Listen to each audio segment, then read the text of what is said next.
Welcome back, welcome to a new country, and welcome to Singapore. I'll be sharing our time here in the next few vlogs as me and my lovely girlfriend are here to soak up some of the sights, smells, and glorious tastes of this tiny yet magnificent nation. But any trip to Singapore is not complete without a visit to the Jewel. This marvel of engineering is actually located in the airport itself, so whether you've just landed or you're heading home, let me show you around and give you some practical advice. And I'll be sharing some new and updated travel plans from yours truly going forward into 2023 as a few things have changed. So without further ado, let's explore the Jewel together. Right then, so if you're coming to Singapore, you're probably going to start your trip here at the Jewel, the most famous part of the Jewel. And I know you've seen this before because it's been all over the internet, it's been all over Instagram. In fact, I just got into someone's way by accident. Is this the famous infinity waterfall of the Jewel here in the Singapore airport? And actually, I captured it on Instagram earlier. It was switched off and then it turned itself on. And that's because it's only turned on at 10 a.m. in the morning. And then it's on for the rest of the day. And then it turns off again at 7 p.m. And when we arrived, we were pretty gutted. We were like, oh no, it's not flowing, but then it turned on. And that was a nice moment. So let me take you around here. I'll show you the sights of the Jewel. We'll have a closer look at this waterfall. We'll go up here as well. You see that? That's the canopy walk. We'll go up there and we'll just check this out and share with you the coolest place. The second you arrive in Singapore is literally the airport. Oh look, a train. That's cool.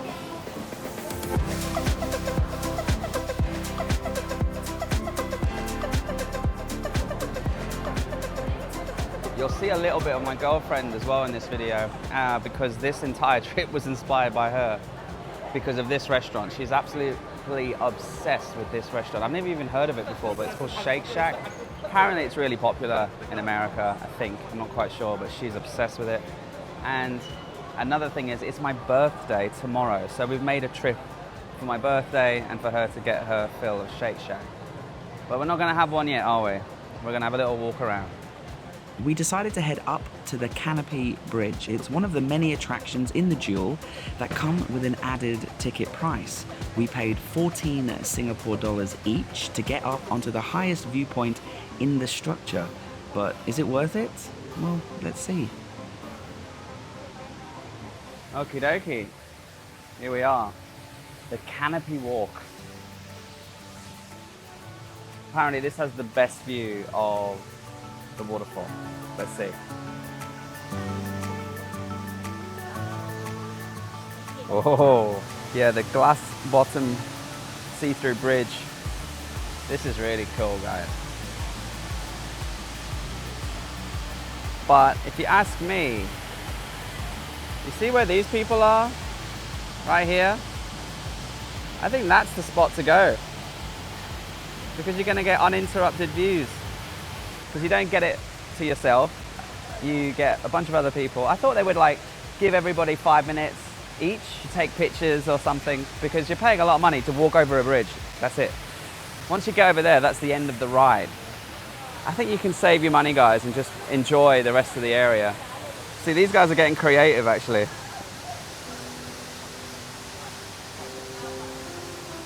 That's quite cool. Down here, that's the entrance. This is when you come in, you see the reveal. So that's where you can get the great view, just down here. And we did see the Canopy Bridge and we thought, oh, that looks really nice. And it is. It is. It is really nice.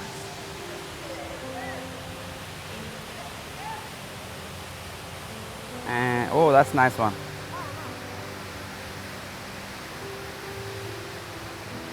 One more. Okay. Thank you. No problem. Where are you from? Yeah, from Malaysia. Yeah. Oh. What about you? London. Okay, we're gonna leave now. We're gonna explore the rest of the airport, see what we can find. Have a nice time in Singapore. Is it worth $14? No. But we made our first mistake and we've only been in Singapore for like 5 minutes.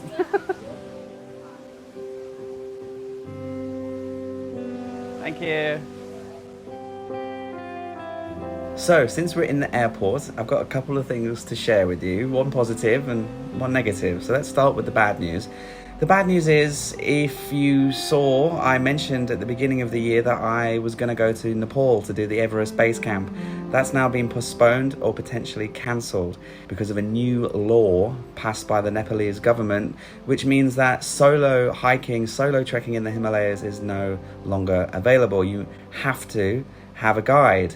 And so I wanted to go out into the mountains for a few weeks, solo, alone, no guide, no porter, really get amongst the Nepalese culture and take you with me. But because of the fact that I need to bring a guide and it's just a bit of a buzzkill for me as a filmmaker and also someone who wanted to just go for a nice walk, I've sadly postponed my trip to Nepal.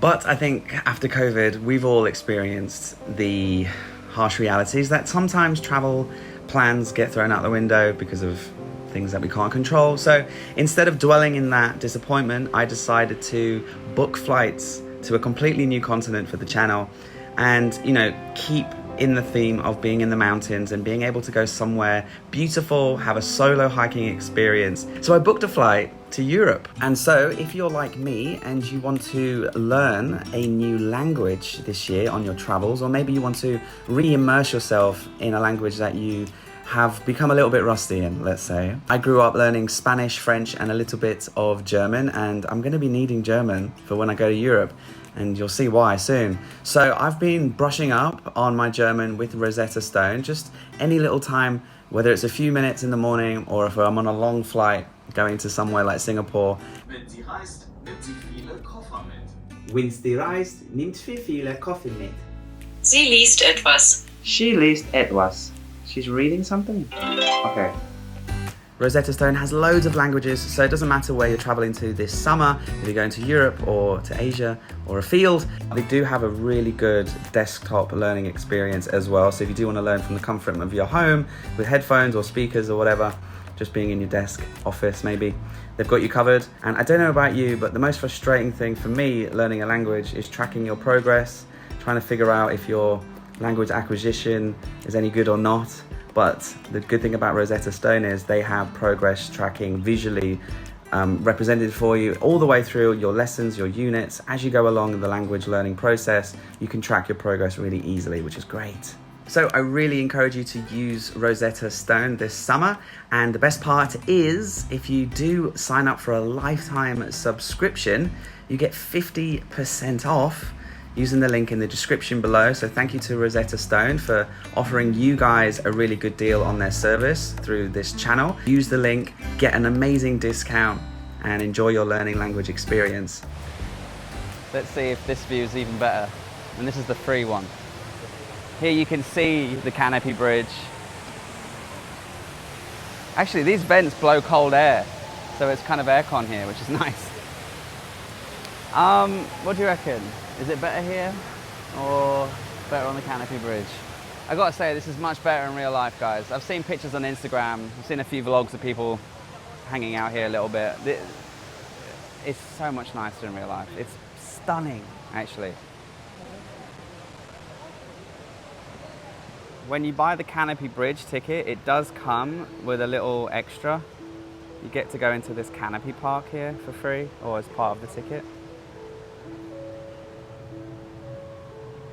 Check this out, they have a little bit of an artistic display of these orangutans, but they're made with organic coconut husk.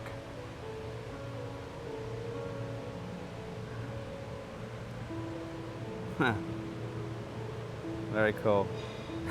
As I was walking away, I realized, isn't it supposed to be hear no evil, speak no evil, see no evil? Is that right? Something like that. Anyway, let me take a picture. Ready?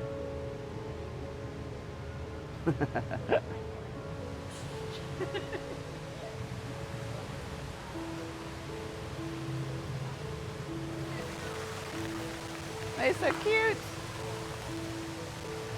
Okay, we've made it to the bottom of the waterfall, and I've just seen the actual technical name of this place. It's called the HSBC Rain Vortex so it's sponsored by a bank. The world's tallest indoor waterfall. Okay, I believe you.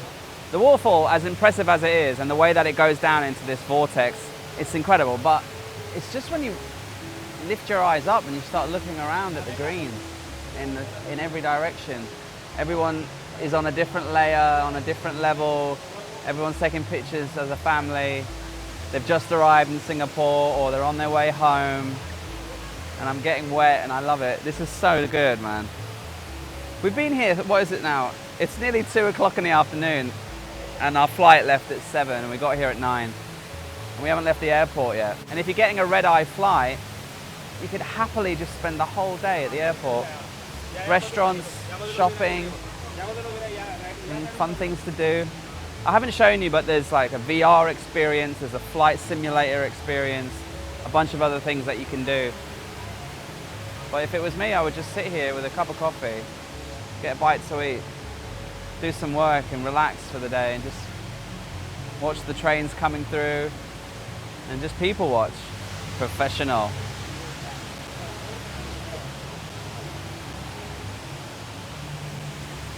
Wow. You can get married in the airport.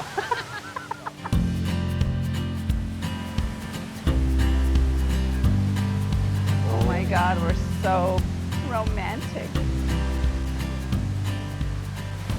Look at this for a viewpoint.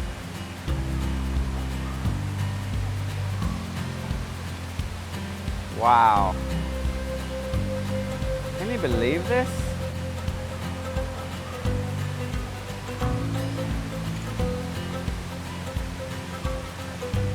What a place.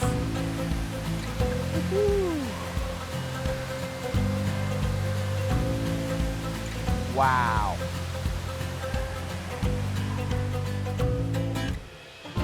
So yeah, as you can see, we were loving the Jewel.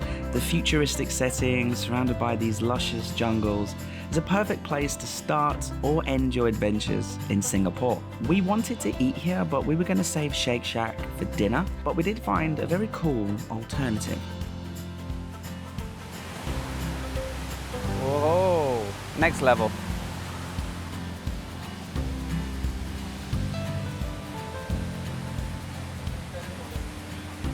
Okay, so we've just popped into this restaurant called Hot Tomato because they have a really nice view, as you can see. And what's funny is they gave us the bill before we've even gotten the food. Now, this isn't Thailand, this isn't Cambodia. You know, everything's a bit more expensive. And just for this, iced tea, mineral water. I'm having a pasta, you're having a salmon with pasta. So 2 bowls of pasta. We're looking at over $36. Singaporean, which is not far behind the US, which isn't too bad if you think about this view and the food, which is yet to come, but it looks good on the menu. Anyway, expect a Singapore food video very soon in the next few days, so subscribe if you're new, and I'll show you how much everything costs as well, all of the best places to eat when you do come to Singapore, because we've done a bit of research and we know some good places to go and eat. I honestly thought we'd be here for about an hour max. We'd be like, oh look, a waterfall, and then we'd leave. But we've been here for hours, we've loved it. And we've seen some shoes we want to buy, but we're going to wait till we fly back. Some exclusive Singapore Converse. And then as we say goodbye to the airport and Mickey Mouse, I can see the bus terminal and the train station. So this is the easiest way. Get the metro into town, we'll check into our hotel and see what else this place has to offer. And so, in the next vlog, we continue into the heart of Singapore and I'll be sharing our hotel, the many sights and fun experiences from our time in this picture-perfect destination. So subscribe and don't miss out on the rest of these Singapore vlogs and plus many big adventures later in the year. Thanks for watching and we'll see you very soon.